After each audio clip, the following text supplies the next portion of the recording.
ഇന്ന് തന്നെ ഡൗൺലോഡ് ചെയ്യൂ. കാണൂ നിങ്ങളുടെ ഫേവറേറ്റ് ഷോസ്. ആ വീട്ടില് നാഗശാപം ഉണ്ടായിരുന്നതും ഇപ്പോഴാ നാഗങ്ങളെ പിന്തുടരുന്നതും ഒക്കെ അവിടെയുള്ളവർക്ക് അറിയാവുന്നതല്ലേ? ജോത്സ്യം പറഞ്ഞപ്പോ മുത്തശ്ശി എല്ലാം തലയാട്ടി കേട്ടതുമാണല്ലോ. ഇത്രയൊക്കെ അനുഭവിക്കുന്ന എന്നോട് കുറച്ചെങ്കിലും കരുണ കാണിച്ചൂടെ അവർക്ക്? ഗാഥയുടെ അഹങ്കാരം പുറത്തുള്ള സ്ഥലങ്ങളിലെത്തി. ഒരു പൊതുസ്ഥലത്ത് വെച്ച് ആവശ്യമില്ലാതെ ഒരാളെ തല്ലാൻ മാത്രം സംസ്കാരശൂന്യനല്ല നവീൻ. അങ്ങനെ അവൻ ചെയ്യേണ്ടി വന്നിട്ടുണ്ടെങ്കിൽ ഗാഥയുടെ പ്രകോപനം ചെറുതൊന്നും അല്ലെന്നാണ് കരുതുന്നത്. നവീന്റെ കൂടെ ചില ഫംഗ്ഷനുകൾക്കും കമ്പനിയിലെ ചില കാര്യങ്ങൾക്കും ഒക്കെ പോകുമ്പോ നമ്മൾ കാണാറുള്ളതാ ആളുകൾക്ക് അവനോടുള്ള ബഹുമാനം. ചിലർക്ക് ബഹുമാനം മാത്രമല്ല, അല്പം പേടിയും ഉണ്ട്. അങ്ങനെയുള്ള ആളെയാണ് ഒരു പൊതുസ്ഥലത്ത് അവള് കൊണ്ടുപോയി നാണം കെട്ട അവസ്ഥയിൽ നിർത്തുന്നത്. അവന് വല്ലാത്ത സങ്കടമുണ്ടമ്മേ. പലപ്പോഴും അവൻ പൊട്ടിത്തെറിക്കാൻ വൈകുന്നത് അവനായിട്ട് തിരഞ്ഞെടുത്തൊരു ബന്ധമാണല്ലോ എന്ന് മനസ്സിൽ ഓർക്കുന്നോണ്ടാ. പക്ഷേ ഒരു പരിധിയില്ലേ? അത് കഴിഞ്ഞാൽ പിന്നെ എന്ത് ചെയ്യും? നന്ദ, നമ്മള് പേടിച്ച കാര്യമാ ഇപ്പൊ സംഭവിച്ചോണ്ടിരിക്കുന്നത്. നവീന്റെ ജീവിതം കൈവിട്ടു പോകുന്ന പോലെ അതിപ്പം മുതൽ നിർത്താൻ സാധിച്ചേ പറ്റൂ.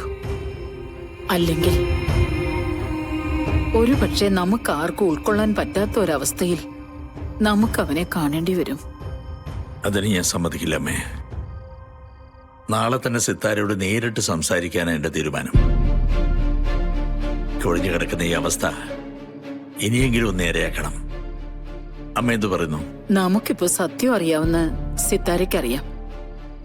കൃഷ്ണയെ നവീന്റെ ഭാര്യയാക്കാൻ നമ്മൾ ഏതു വിധത്തിലും ശ്രമിക്കുമെന്നും അറിയാം. എന്നിട്ടും ഇത്രയും ദിവസം സിത്താര അടങ്ങിയിരുന്നത് അത്ഭുതമാ. അടങ്ങിയിരുന്നതിന്റെ പിന്നിൽ എന്തെങ്കിലും കുഴപ്പമുണ്ടോന്ന് ഇനിയേ അറിയാൻ പറ്റൂ. സിത്താരയുടെ പ്രതികരണം എന്തായാലും നവീന്റെ ജീവിതം വെച്ച് ഇനി മുമ്പോട്ടൊരു കളിയില്ല. ഉടൻ തീരുമാനം. അതാണ് ഇനി ഇക്കാര്യത്തിൽ സംഭവിക്കേണ്ടത്. ജീവിതത്തിന്റെ നല്ല സമയം നഷ്ടപ്പെടുത്തിയിട്ട് പിന്നെ എന്ത് നേടിക്കൊടുത്തിട്ടും പ്രയോജനമില്ല അമ്മേ. സിത്താരയോട് സംസാരിച്ച് കൃഷ്ണയെ കൊണ്ട് സമ്മതിപ്പിച്ച ശേഷം നവീന എല്ലാ സത്യങ്ങളും അറിയണം.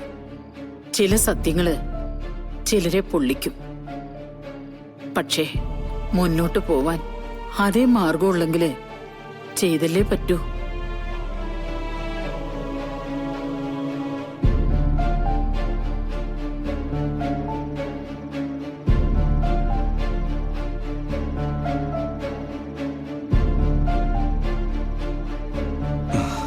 സാറേ, ആ പ്രോപ്പർട്ടി വീഡിയോ കണ്ട് നമുക്ക് ഇഷ്ടപ്പെട്ടല്ലോ. ഞാനത് അനിയൻ സാറിനെ വിളിച്ചു പറഞ്ഞു. നമുക്ക് സൗകര്യപ്പെടുമെങ്കിൽ ഉടനെ അടുത്ത ദിവസം തന്നെ ചെന്ന് പ്രോപ്പർട്ടി കാണാമെന്ന് പറഞ്ഞു. നമുക്ക് പോയാലേ സാറേ? താനൊന്ന് പോകാൻ മാണിക്കുന്ന. എനിക്കിപ്പോൾ ഒരു ഡീലും താല്പര്യമില്ല. സാറ് ടെൻഷനിലാണെന്ന് എനിക്കറിയാം. ഗാഥാമാടൻ റെസ്റ്റോറൻറ്റിൽ കാണിച്ച ഇഷ്യൂ അല്ല ഞാൻ അറിഞ്ഞു. എപ്പോഴും അങ്ങനെയാണോ മാണിക്കുഞ്ഞ്? നല്ലത് പ്രതീക്ഷിച്ചൊരു യാത്ര, പക്ഷേ അവസാനിക്കുന്നത് വലിയ പ്രശ്നത്തിലും. സാറ് സിത്താരമാടത്തോട് സംസാരിച്ചില്ലേ? സംസാരിച്ചു. അവരും ആകെ ടെൻഷനില്ല. അവര് പറയുന്നതും സർപ്പശാപത്തിന്റെ കഥയും അതിന്റെ ബാക്കിയൊക്കെ. ചുറ്റുമുള്ളവർക്കെല്ലാം ഓരോ ന്യായീകരണങ്ങളുണ്ടോ എനിക്ക് വെച്ച്. ആ സാറേ, അതുകൊണ്ട് കൂടിയാ ഞാൻ പറയുന്നത് നമുക്ക് ആ പ്രോപ്പർട്ടി കാണാൻ പോകാമെന്ന്. ഈ സിറ്റിയിലെ തിരക്കൊക്കെ ഒഴിഞ്ഞ് നല്ല ശാന്തമായ ഒരു സ്ഥലമാ സാറേ അത്. കാണാൻ നല്ല ഭംഗിയാണെന്നാ അന്വേഷിച്ച ആളുകളൊക്കെ പറയുന്നത്. ഒരു ദിവസം മനസ്സൊക്കെ ഒന്ന് സ്വസ്ഥമാക്കി സാറിന് റിലാക്സ് ചെയ്യ്. അത് കഴിയുമ്പോ എല്ലാത്തിനും ഒരു പരിഹാരം സാറിന്റെ മനസ്സിൽ തന്നെ വരും. ആ പ്രതീക്ഷയൊന്നും എനിക്കില്ല. പക്ഷെ എനിക്കുണ്ട്. ഞാൻ അനീൻ സാറിനെ വിളിച്ച് നാളെ തന്നെ നമ്മൾ ചെല്ലാമെന്ന് പറയാൻ പോവാ. താൻ എന്താന്ന് വെച്ചാ ചെയ്യും. ഒന്ന് ഉഷാറാവും സാറേ. എത്ര വലിയ പ്രോബ്ലംസ് ആയാലും നമ്മൾ അതിനെ മറികടക്കും. നാളത്തെ യാത്ര അതിനുള്ളൊരു തയ്യാറെടുപ്പ് ആയിക്കോട്ടെ. നമുക്ക് നാളെ നേരത്തെ ഇറങ്ങാം. നല്ല ദൂരമുണ്ട്. താൻ നല്ല ത്രില്ലിലാണല്ലോ. എന്താണ് അവിടെ വല്ല ചുറ്റിക്കെട്ടും ഉണ്ടാക്കി വെച്ചിട്ടുണ്ടോ? ആ ബെസ്റ്റ്. നേരെ ചൊവ്വേ ശ്വാസം വിടാൻ പോലും സമയമില്ല. അതിനിടയ്ക്കാ ചുറ്റിക്കെട്ട്. എന്റെ പൊന്നു സാറേ, പണ്ടായിരുന്നെങ്കിലേ ഒരു പെണ്ണ് കാണണം, കെട്ടണം എന്നൊക്കെ ഒരു നേരിയ ആഗ്രഹം ഉണ്ടായിരുന്നു. പക്ഷേ സാറിന്റെ ഈ അവസ്ഥ കണ്ടതോടുകൂടി ഞാനതൊക്കെ എടുത്ത് ഒരു ഭാഗത്തേക്ക് മാറ്റി വെച്ചിരിക്കുക. ഞാനിങ്ങനെ സാറിന്റെ കൂടെ തന്നെ നടന്നോളാം. അത് മതി. എന്നാ ഞാൻ ഇറങ്ങട്ടെ സാറേ. ആ താൻ ചെല്ല്. സാറേ, ആ വീഡിയോ ഒന്നുകൂടെ കണ്ടോണം കേട്ടോ. നാളെ ചെന്നിട്ട് എന്തെങ്കിലും ചോദിക്കാനുണ്ടെങ്കിലോ? ശരിയടാ. അപ്പൊ ഗുഡ് നൈറ്റ്.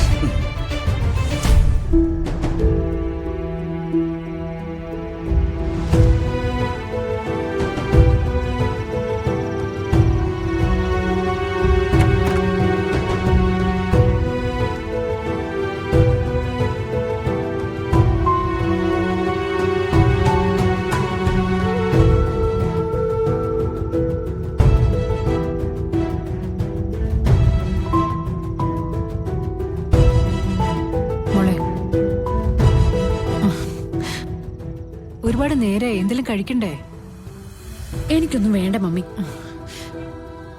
ഗാഥ, നിന്റെ മനസ്സ് കുറച്ചെങ്കിലും ശാന്തമായിട്ടുണ്ടാവുമെന്നാ വിചാരിച്ചെ.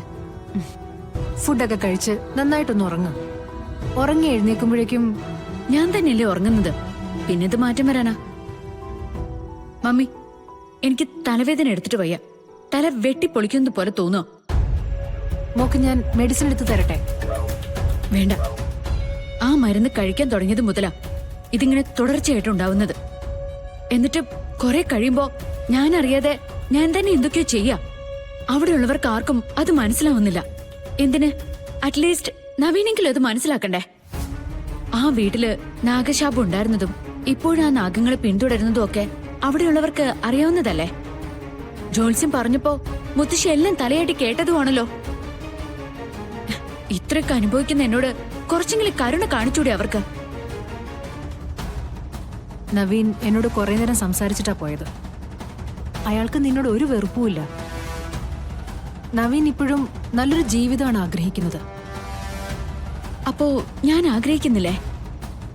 ജോത്സ്യം പറഞ്ഞ കർമ്മങ്ങളൊക്കെ അമ്മ ചെയ്തു തുടങ്ങുകയാണ്. അതിനു വേണ്ടിയുള്ള പൂജാരികളെല്ലാം കണ്ടു. അവര് കർമ്മങ്ങൾ തുടങ്ങുകയും ചെയ്തു. കുറച്ച് ദിവസങ്ങൾക്കുള്ളിൽ എല്ലാം ഓക്കെ ആവും മോളെ. അതുവരെ വലിയ ബഹളങ്ങൾ ഒഴിവാക്കുക എന്നുള്ളതാണ്. മമ്മി, വേറെ എന്ത് നീ പറഞ്ഞാലും മമ്മിയുടെ പണം കൊണ്ടും സ്വാധീനം കൊണ്ടും മമ്മിക്കത് വാങ്ങിത്തരാൻ പറ്റും. പക്ഷെ ഈ ഒരു പ്രശ്നത്തിന് പരിഹാരം പൂജകൾ കൊണ്ടേ നടക്കൂ. വാശി പിടിച്ചും മറ്റുള്ളവരെ വാശി പിടിപ്പിച്ചും നീ നിന്റെ ജീവിതം തകർക്കരുത്, കേട്ടല്ലോ?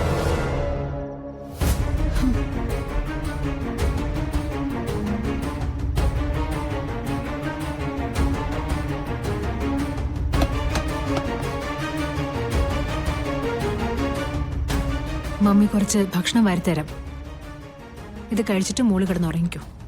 മമ്മി, എന്നെ ഇങ്ങനെ തോൽപ്പിക്കല്ലേ മോളെ. തീയില് ചവിട്ടി നടന്നതാ.